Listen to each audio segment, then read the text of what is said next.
Good evening, everybody, and welcome back to FCM Live, the second segment of In the Spotlight tonight. And I have a very special guest, Mr. Jacob Andre Pagaling. Jacob Andre Pagaling just recently had a boxing match last Saturday where he did really well on a fun bout. The match had to be stopped because his opponent's nose started bleeding pretty badly, so they had to stop the fight. So I thought, hey, you know what? Why don't I interview this amazing, good-looking gentleman? Jacob, welcome to FCM Live. Thanks for having me today, Mr. Pagaling. Mr. Pagaling, that's right. And how are you related to this Pagaling? Well, you're my dad. Of course. All right. And you're pretty nervous right now, son?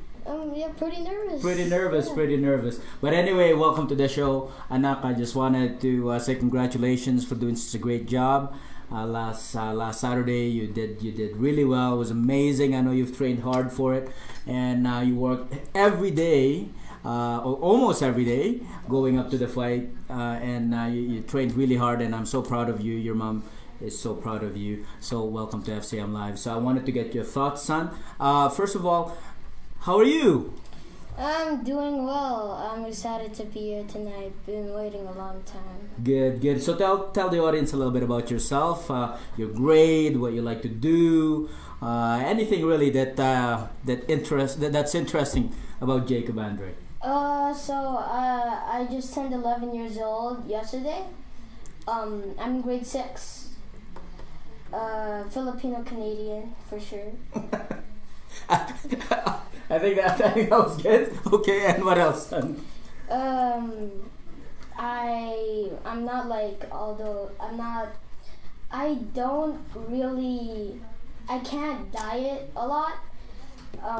If I want to have something good to eat or something like that, I'll eat it, but then the next day I'll try to have a diet again, but then I'll waste all that again at nighttime.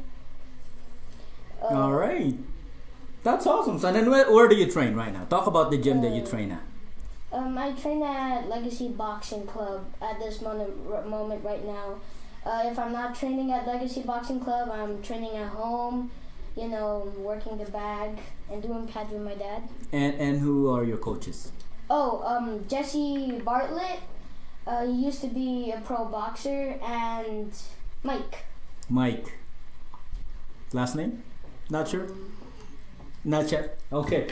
Anyway, so tell us a little bit about the fight, Tanako. How did you feel after the fight? I know you did really well, and I think I have some photos here. I don't know if we can show it, but tell us a little bit about it. What did you think? I think it was you had a really long break, and then you had this fight. So how did it feel?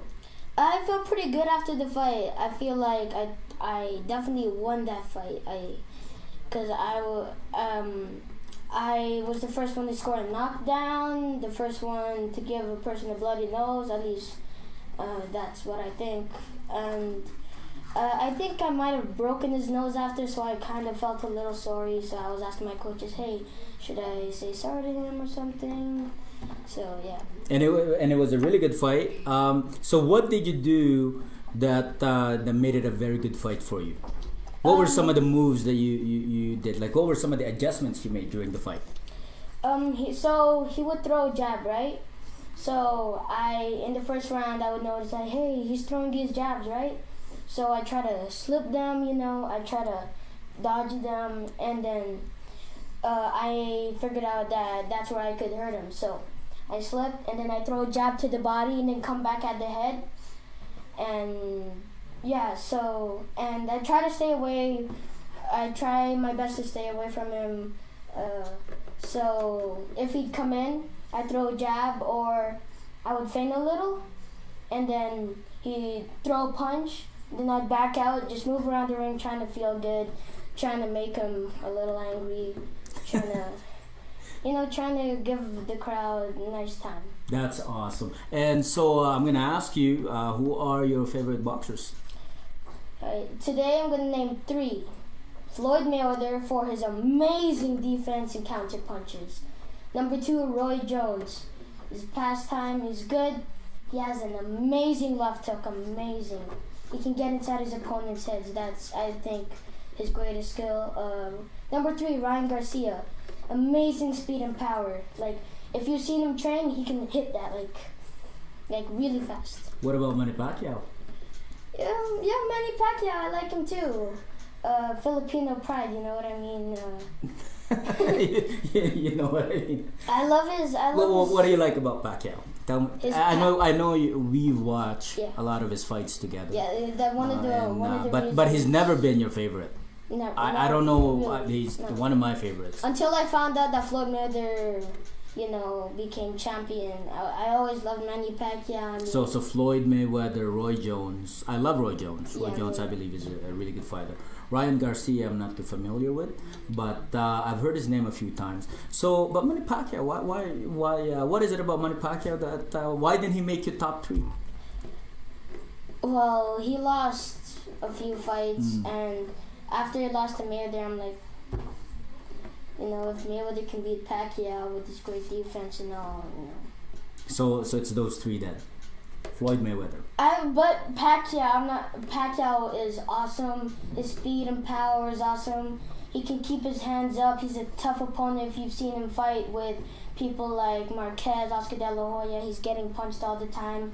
But he can take a lot of hits. He's a really tough fighter. That's awesome. And your favorite fights? Favorite fights. Number 1, Sergio Martinez versus Paul Williams. The second fight. Sergio Martinez dropped Williams because Williams threw a left hook. Martinez moved to the side on that hook, but at the same time he threw a left hook while he was moving, and then he caught him on the jaw. And he dropped him. I don't think I saw that fight. I don't think I've watched that one. That's good. I'm gonna have to watch that one. So what's the second one that you? The second one is Mayweather versus Ortiz. This one you guys might know of. I think I saw that one. Yeah, but go ahead. Yeah. Mayweather got a headbutt from Ortiz a lot of times throughout the fight.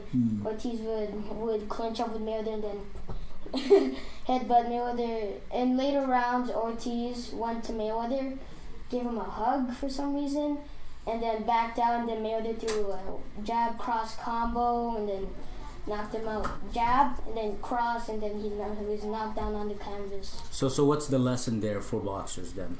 Lesson there is to never underestimate your opponent. Never to think that, hey, he's gonna take it easy on you, because he wants to win the fight as much as you do, maybe even more. So. And is that the mentality that you had going into your match there, Jacob? Yeah, my dad and my coaches told me that he's probably just as nervous as I am. He wants it probably as much as I do. It's who really wants it, who wants to fight for it. Who's got more motivation, who's gonna win it. That's right. And so Jacob, who is your biggest inspiration? It's more like inspirations. Inspirations. I'm sorry, inspirations. I've got a lot actually. First off, my parents, you and mom. Oh, that's sweet. My coaches, Floyd Mayweather, Manny Pacquiao, and Roy Jones. Those 3. That's awesome. And what do you want to say to kids who might want to try boxing?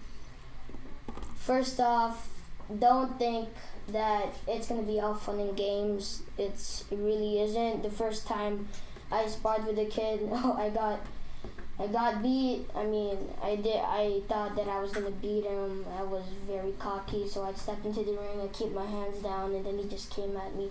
So don't think it's an easy sport. It takes years of training to become champion. Don't think it's an easy way to get money or to be famous. It's a lifelong thing you have to commit to. It's really hard. And you're committed to boxing. Yeah. Awesome, I love it, and I know you work really hard, son, on your own, and we're very proud of you. So, what do you want to say to the people at the club, the Legacy Boxing Club, and to your coaches? Anything you want to tell them? Thank you so much for 3 years of coaching and hard working for me. Thank you so much. Jesse, if you're out there, thank you so much for holding the pad for me. Miko. Tito Miko, yeah. Mike, thanks for telling me to keep my hands up. Gordon, all those guys. And thank you for inspiring me, making me feel like, you know, I can win the fight. That's awesome. So, Jacob, one question or last question I want to ask you is what's next for you and what's your plan moving forward in boxing? My plan is, I've been doing a lot of research on, I think it was the 2024 Olympics in Paris. By then, if I fight every single month, I will get around 68 fights. If I fight twice every single month, I'll get 100 or so fights. I want to be experienced before I go to the Olympics. But there's also provincial championships, national championships, and then there's Olympic tryouts. So my plan is that if I get into the Olympics and then I get a gold medal or something, after that I'll try to turn pro and try to make a name for myself. I know that the Olympics could give me a really great advantage because then a lot of people watch the Olympics, so that's a huge promotion thing for me. And for fighting, I don't think it's just about how good it is that you train. I think it's also how good you can promote yourself. I mean, Mayweather does one of the reasons why he's so popular is because he does a great job of promoting himself. You know, like sometimes he'll, you know, act cool in front of the stage. He'll trash talk a little bit. I'm not really into that. I don't want to be humble, you know. So I'm focusing on promoting myself, making people know me. It doesn't matter how good you are at boxing. If you can't promote yourself, people don't know you, then you're a lost talent. Awesome. And Jacob, Tito Armand Flores, Profolio Photography, captured some amazing photos of you. What do you want to say to him? Thank you so much for coming to the fight. I know you couldn't come to my previous fights. I had Golden Gloves. I thank you for taking pictures of me 2 times at my first fight and my latest fight. He took some really awesome pictures of me dodging the punches. If we have time to show the pictures, you'll probably see a picture of me slipping a jab, like countering. You think I can give a little history about how I... Sure, ever since I was 2 years old, I've been punching things, whether it was a punching bag or it was the stairs or if it was a wall, I'd be punching things. And I'd always have to have fun with punching. Like sometimes I dance while punching, so I do that.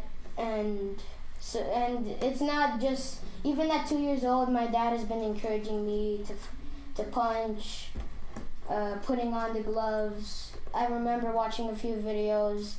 I wanted to have this camera that my mom was filming me with. I wanted it so bad, and I don't know what my dad used to get me to do some sparring with him when I was a little kid, but it must have been good. And then when I was around 6 years old, 6 years old, I got into Taekwondo, and it wasn't long, it was one class.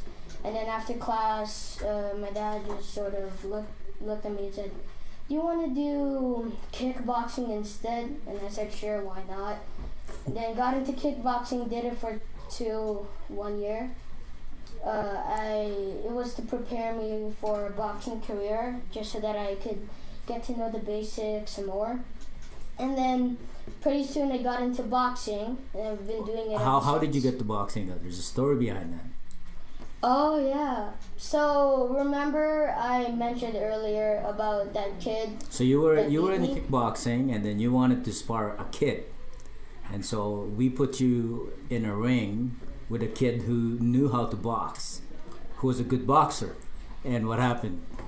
I was pretty good friends with him. I decided that we should spar, and then throughout the sparring time, my dad would watch me. So we got into the ring. Like I mentioned earlier, I was acting cocky and stuff, and then he just started launching at me, and then I was so scared. I didn't want to be hit. The feeling of getting hit to me back then was so weird on my head, so I just go like that. I keep my head down. It was kind of like I was squatting in a weird way. and then that continued for like 3 rounds. And then after, I got really mad and said, Dad, I don't want to do kickboxing anymore. The guy was kneeing me in the face and all that. So, is it time that we should start boxing? And then he took me to Legacy Boxing Club. It looked so new. There was rap going on, and I was like, oh my gosh, this is so much different. And then the first class, Jesse, my trainer, went to me, and then he was like, hi kid, yeah, what's your name? And then I said Jacob, and then we introduced ourselves. It was a really fun class. They taught me how to get through it. Yeah. And then from there, you've learned. They've taught you the basics of boxing and everything. So, would you recommend Legacy Boxing Gym I would definitely recommend it to other people. If you want to start boxing, I'd recommend going there. They teach you through the whole thing. If you want to become a boxer, before pre-fights, they come for you. They make sure that you're ready to go, and make sure you keep your hands up. They'll teach you all the basics. Yeah. That's awesome. Well, Jacob, that's our time. Thank you, Anak, for joining me in this spotlight. Your mom and I are so proud of you, and I know that you will continue to take your boxing seriously. And I love what you're doing, and you work hard almost every day to make sure your skills are sharp. And your mom and I are going to be here to make sure we support you 100%. And I look forward, God willing, to the day where we see you in Olympics. And I'm gonna make sure I put in that 120%. Wow, that's awesome. All right, it's on, buddy. All right, thank you so much, everyone. Thank you for tuning in to tonight's FCM Live. I hope you enjoyed all our segments. It's always sad to end the evening, because we know that there's so much more we can share. But tune in next week, every Friday, FCM Live, starting from 6 p.m. We end until around 9. We have, we'll bring in as much guests as we can. This is a multicultural segments or multicultural shows. So we won't just bring in Filipino guests. We'll bring in everybody, and we'll bring in kids as well. I think we all have something good to share. So thank you for tuning in. We'll see you again next week. FCM Live. Tune in and have a great weekend, everybody.